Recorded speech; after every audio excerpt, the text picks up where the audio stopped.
Good afternoon and a warm welcome along to this Community Elements show this Friday, the 5th of October. Wow, October upon us already. Already? Wow. Yes, but what it is good to see, however, is the wonderful colours that have started to come through on the trees. Yes, I can remember once counting the leaves falling off the trees. That would have taken you a long time if you're just looking at one tree. Exactly. Or several trees. Is that what your mum used to get you to do? Well, that was on a trip from the exhibition centre in Aberdeen to the Treetops Hotel. It was a morning rush hour, and we were going so slow I was able to count the leaves falling off the trees. It was not the most pleasant of journeys. And how many leaves did you get up to? I lost count. Anyway, to continue, this is the Community Elements show and Brian's good news. So you have 4 good news stories for us this morning. A woman is spreading positive messages around a community, hoping to lighten someone's day and help those who suffer in silence with mental illness. Jessica Nichol has tagged Cove with 24 uplifting and affirmative written messages. The 25-year-old, who owns a crafts and gift shop, was inspired after someone unexpectedly sent her a positive message about her work. She said, "I thought it was a really nice gesture. It was uplifting and so positive. I thought if that message made me feel the way it did, why not to do it for others? I decided to do something similar and put them around Cove where I live. It's meant to brighten someone's day, and maybe someone who finds it can pass it to another friend." Jessica and her younger sister Amber worked their way around the area to distribute the cards. The pair started at Cove Harbour before making their way through Old Cove, the Altons Community Centre, and finishing at the GP surgery. Jessica also hopes it can help people who might suffer in silence. She said, "A lot of people suffer with anxiety and depression, and there's still a lot of stigma surrounding mental health. There's a lot of people out there suffering in silence, and I hope they can help someone who finds them, or even someone can pass it on to someone who might need to hear something positive. I don't think one card will fix everyone's problems, but one card, especially for someone going through a difficult time, could help them feel better for a bit." The mother of one takes her inspiration from the positive quotes she sees on social media and puts these messages on the cards.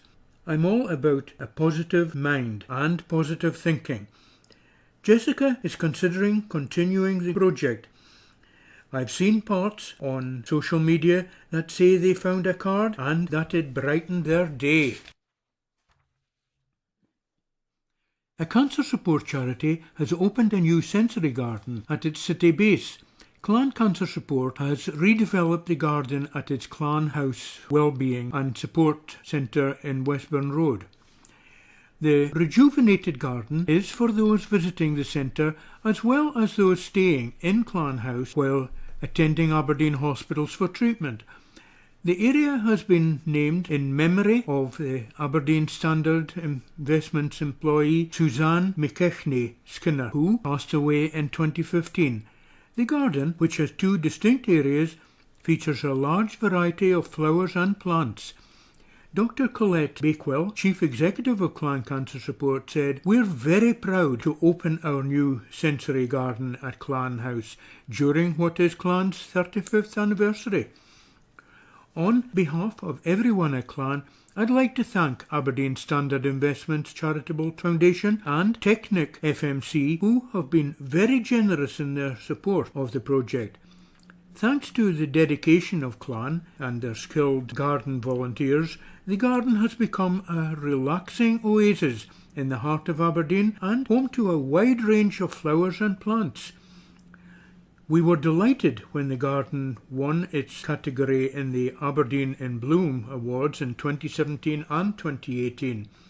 Claire Drummond, head of charitable giving for Aberdeen Standard Investments Charitable Foundation said colleagues and friends of Suzanne have seen the project take root through volunteering their services and helping plant the garden area over the summer months. Along with sensory planting, the garden now features raised beds and improved paving to ensure the garden is accessible to everyone visiting the centre. The grass area will also provide opportunities for pursuits such as drawing and painting, physical activities such as gardening, and activities for children affected by a cancer diagnosis. Bill Morris, Managing Director of Technip FMC UK, said, "We are proud to support Clan Cancer Support in the creation of their new sensory garden. The space will provide a wonderful area for clients and families to relax and enjoy the outdoors, while also participating in the various activities on offer." Nursery pupils helped to bring a splash of colour to a city hospice as they opened a new playroom. Children from the Little Acorn Nursery visited Roxburgh House in Aberdeen to officially open its newly refurbished playroom after helping to raise £2,121 for its transformation. The room, now complete with toys, games and an interactive television screen, is now available for patients of all ages and relatives of older patients. After completing a sponsored walk along the beach esplanade, the pupils donated to the room's revamp to join the efforts of the Friends of Roxburgh House Grampian charity. The revamp also benefited from a donation from the hospice's Spar store. Treasurer of the group, Peter Clark, said, "We identified the play area as being in need of refurbishment 2 years ago, so it has been a long time in the making. The donations from Spa and the Little Acorns Nursery have helped transform the room. Though Roxburgh House is primarily for adults, there are children who stay there and many who visit, so this can provide some respite for them." Roxburgh House's Spa also contributed to the appeal by donating £5,000 accrued by the 5p bag charge. NHS Activists Coordinator Liz MacDonald said, "I've been involved in the project from the start, so it is great to see it being used. We made it colourful to attract the little children, but we added the pod chair for the older children.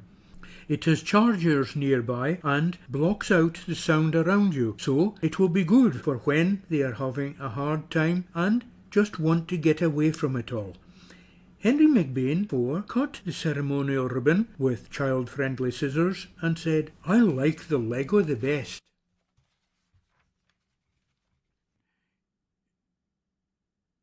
The boss of a housing initiative which has eradicated rough sleeping in Finland has said the same could happen in Aberdeen. Juha Kaakinen, the CEO of the Y Foundation in Finland, hopes that implementing the Housing First initiative in Scotland could get every homeless family off the streets in the same way as it did in the Baltic country. Homeless charity Social Bite is funding a version of the Finnish scheme, along with the Scottish Government. Housing First aims to offer homeless people wraparound support for their needs, along with housing. More than 800 properties across 5 cities in Scotland have been released for use, including 120 in Aberdeen. As part of the funding for Housing First, Social Bite will be expanding their Sleep in the Park event, with sleep-outs being held in 4 cities across Scotland, including one in Duthie Park. Social Bite has already put £3 million towards the project, along with £4 million from the Scottish Government, and are hoping that Sleep in the Park funds can be used to bolster the programme. This year's Sleep in the Park is due to take place on December 8th in Duthie Park. Individuals aged 16 and over and groups are welcome to take part, with a minimum £100 fundraising commitment for a single person. Groups, which should be formed of more than 5 people, are tasked with raising at least £3,000.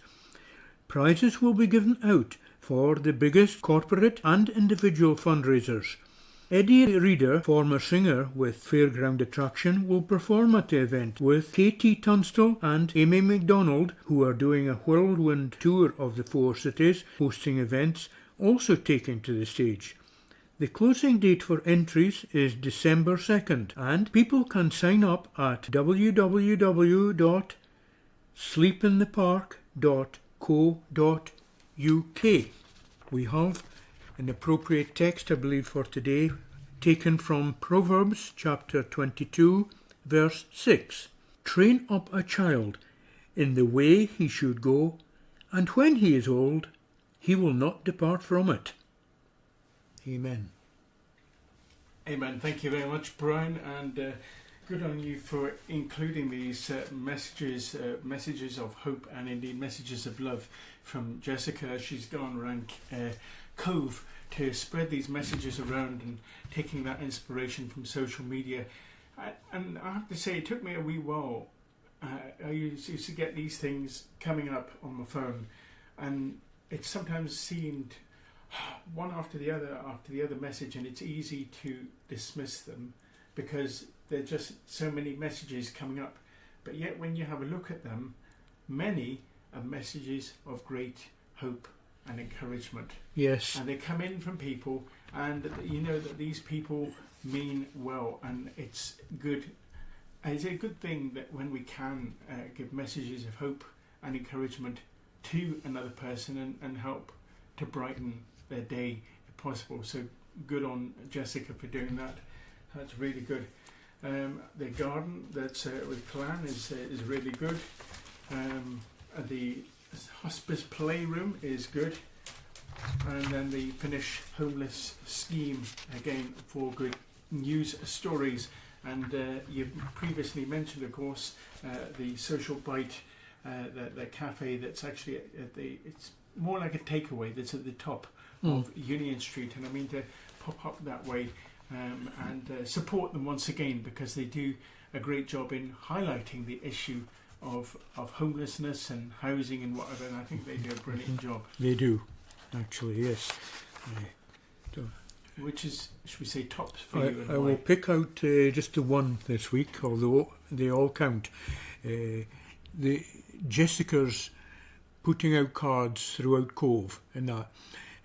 Okay, she did a dozen, but she has received so much encouragement through the social media messages which have shown the appreciation of the cards.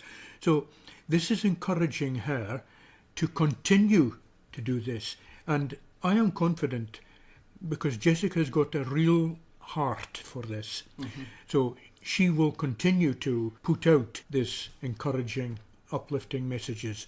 And that is, I find it very uplifting to me.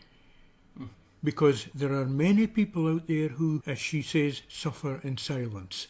They don't want to advertise their needs, you know, or their lack. I think it's, well, some of it could be fear, some of it could be a certain amount of pride. Well, that's true. A disillusionment, anger, call it what you will, but yes, they need to have that hope, and that may be all that's required to lift them up. That's true, you and see. Start the route back. Yes, exactly. So this is you might consider this a minor thing that she's doing, but it's got major results. Some people, skeptics, would look at something like this and think, well, it's just a drop in the ocean. Yeah, but where do you start? Where do you start? And if it makes a difference even to one person, what difference could that one person make to many? And if it makes a difference to 12 people or to many more people, because she's putting these messages up where they can be seen, what effect is this message going to have to even just a few people in Cove? But they can be encouraged by that, and then they can take that and take those messages, take their heart from that, and actually, who knows, make a difference in someone else's or several other people's lives. Yes. And so, and several places as well. And several places as well, in fact, wherever they travel. Uh-huh. It's a message which is worth spreading. Now, she's doing it, but other people can take it up and may spread it even further. I think it's a brilliant article. Yeah, I think it almost thinking about 12 cards, just a bit like Jesus chose 12 disciples. It does seem almost biblical that she's got these 12 cards, and she's put those out there with the 12 messages of hope on it. But Jesus had 12 disciples. But through what he did, many people, millions of people, have now accepted the good news of the gospel. And Exactly. that's actually why we're here as a radio station, is to proclaim, but also working with organisations and also highlighting, encouraging news stories like this.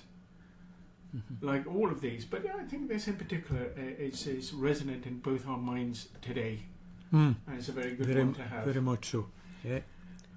So we're just about at the end of Brian's good news for this week. So can I get you to read out Proverbs scriptures again, please? Yeah, I'll just mention that it's about children. The text is about children. A couple of the articles have highlighted the benefits that children can be to other people as well. Proverbs 22 verse 6 says, "Train up a child in the way he should go, and when he is old, he will not depart from it." Brian, can I thank you very much? Good news from Brian, coming up again next week at the same time on Gospel for Grampian Community Elements. Thank you once again, Brian, for that. Pleasure.